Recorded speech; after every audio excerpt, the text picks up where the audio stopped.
మనతో కాంగ్రెస్ పార్టీ నాయకులు చారి గారు ఉన్నారు, వారితో మాట్లాడదాం. ఇప్పుడు కిషన్ రెడ్డి వ్యాఖ్యలను ఎట్లా చూస్తారండి?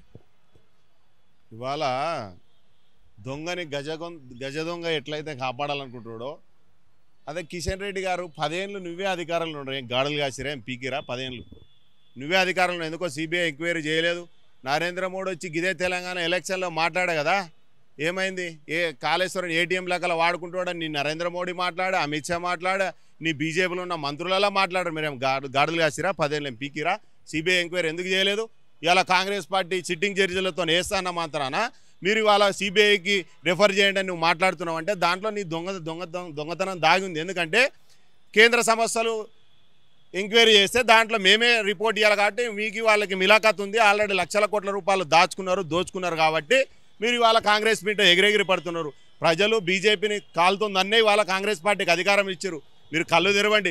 10 ఏళ్ళు ఇవాళ మీరు ఆయన కిషన్ రెడ్డి గారు మాట్లాడతాడు అవినీతి చేసిన వాళ్ళ పాలిట నరేంద్ర మోడీ గారు యముడని.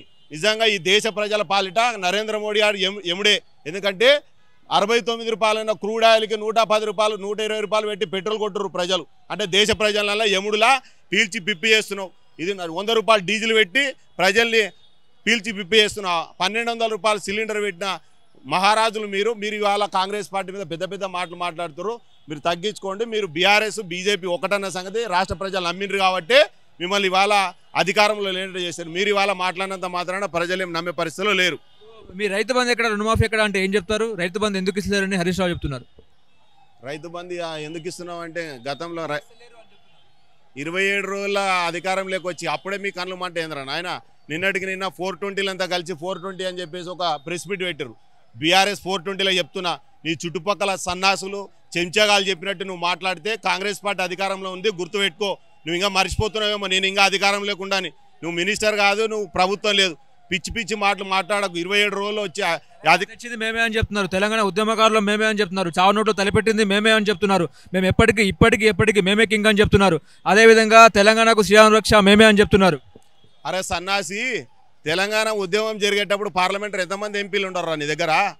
ఇదే గాంధీ భవన్లా 120 మంది సంతకాలు చేస్తే వచ్చింది తెలంగాణ ఎమ్మెల్యేలు. అధికార పార్టీలో ఉన్న ఎమ్మెల్యేలు మేము సంతకం చేస్తే వచ్చిన తెలంగాణ తెచ్చింది మేము, ఇచ్చింది కాంగ్రెస్ పార్టీ, సోనియా గాంధీ. నువ్వు ఇవాళ తెలంగాణ చావు నోట్ల తలక ఎంతమంది చచ్చిరాను నీ కుటుంబంలో?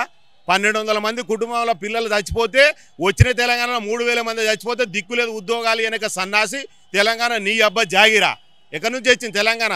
సబ్బన్న వర్గాలు ఉద్యమం చేస్తూ వచ్చిన తెలంగాణ కాంగ్రెస్ పార్టీ ఎమ్మెల్యేలు సంతకాలు చేసి తీర్మానం చేసి అధికార పార్టీకి కూడా వ్యతిరేకించి సోనియా గాంధీ దగ్గర పోయి రిక్వెస్ట్ చేసి తెలంగాణ 27 రాష్ట్రాలు వ్యతిరేకిస్తున్నా కూడా పార్లమెంటు భవన్ మూసి మేర తెలంగాణ ఇచ్చిన చరిత్ర కాంగ్రెస్ పార్టీది. నువ్వెక్కడి నుంచి తెచ్చినావు సన్నాసి? హామీలను 420 హామీలు అని చెప్తున్నారు. నిజంగా మీ హామీలు 420 హామీలా? బీఆర్ఎస్ 420 నా కొడుకులకి 420 లాగానే కనపడుతుంది. మేము ప్రజలకు ఇచ్చిన హామీలు ఏదైతే ఉందో మేనిఫెస్టో అది భగవద్గీత లాగా, బైబుల్ లాగా, ఖురాన్ లాగా మేము అనుకుంటాం. దాన్ని నువ్వు 420 అన్న అంటే ప్రజలకి జరిగే మేలుని నువ్వు అడ్డుకునే ప్రయత్నం చేస్తున్నట్టు తప్ప నువ్వేదో ప్రజల్ని ఉద్ధరించే మాటలు నువ్వు మాట్లాడతలేవు. కాబట్టి అధికారంలో లేవన్న సోయి నువ్వు కొద్దిగా గుర్తు ఎరిగి మాట్లాడు. ఇప్పుడు మీకు కేసీఆర్కి మధ్య ఒప్పందం కుదిరింది అని చెప్పేసి కిషన్ రెడ్డి చెప్తున్నారు. నిజంగా కేసీఆర్ మీరు ములాఖత్ అయినారా? కేసీఆర్ గారు కిషన్ రెడ్డి గారు ములాఖత్ అయిన సంగతి రాష్ట్ర ప్రజలు నమ్మిండ్రు కాబట్టి నిన్ను ఓటేలేదురా నాన్న. నిన్ను కుసబెట్టిర్రు. రేపు పార్లమెంట్లో కూడా మీ సినిమా ఏందో ప్రజలు చూస్తారు. దేశము, భావోద్వేగము, మతము రెచ్చగొట్టి మీరు చేసే రాజకీయాన్ని ప్రజలంతా చూస్తున్నారు. ఈడ ఉన్న రామచంద్ర ప్రభుకేమో ఏముండదు. ఎందుకంటే 800 ఎకరాలు ఏపీలో పోయినా కూడా 10 ఏళ్ళలో ఏం గాడులు కాసిరా? అవతల పోయిన భూములు తీసుకురావాలనే సంగతి నీకు తెలియదా? కేంద్రంలో నువ్వే ఉండవు కదా. ఈడ ఉన్న రామచంద్రుడికి అన్యాయం జరిగితే మాట్లాడే దిక్కు లేదు. ఇక్కడ ఉన్నది రాముడే, అక్కడ ఉన్నది రాముడే. మేము కూడా హిందువులం, మేము బొట్టు పెడతాం, మేము కూడా రాముడిని కొలుస్తాం. కానీ ఒక చరిత్ర ఉంది ఇక్కడ. పర్ణశాల ఎక్కడుంది? రాముడు ఎక్కడున్నాడు? మీరు ఎక్కడ చేస్తున్నారు అంటే దేశ ప్రజల్ని భావోద్వేగం వైపు భావోద్వేగాన్ని రెచ్చగొట్టి ఒక మైనార్టీలను ఒక బూచిగా చూయించి ఓట్లు దండుకొని మళ్ళా దేశంలో రాజకీయంగా ఎదగాలన్న దురుద్దేశంతో మీరు రాజకీయం చేస్తున్నారు తప్ప ప్రజలకు మేలు చేయాలన్న సోయి 10 ఏళ్ళలో ఎక్కడ కూడా మీకు ప్రజలకు మేలు చేయలేదు. ప్రజల్ని పీల్చి పిప్పి చేసి పేదోడిని ఇంకా పేదోడిగానే చేసినటువంటి చరిత్ర బీజేపీది. 1,36,00,000 కోట్ల అప్పు చేశారు. 70 ఏళ్ళలో మేము చేసిన అప్పు కంటే మీరు 10 ఏళ్ళలో చేసిన అప్పు ఎక్కువ ఈ దేశానికి. మీరు దేశాన్ని ఉద్ధరించిరా?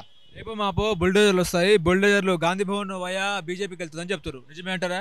అరే నాయన, మీరు బుల్డోజర్లతోనే పనిచేస్తారేమో గుర్తుపెట్టుకోండి. మీ బాంబులు పెట్టి లేపేసేది కాంగ్రెస్ పార్టీ. నీ బుల్డోజర్లని నీ పార్టీని కేంద్రంని తీసి కాలు కిందేసి తొక్కి భారత్ జోడో యాత్ర చేసి రాహుల్ గాంధీ గారు అధికారంలోకి వస్తారు. గుర్తుపెట్టుకో.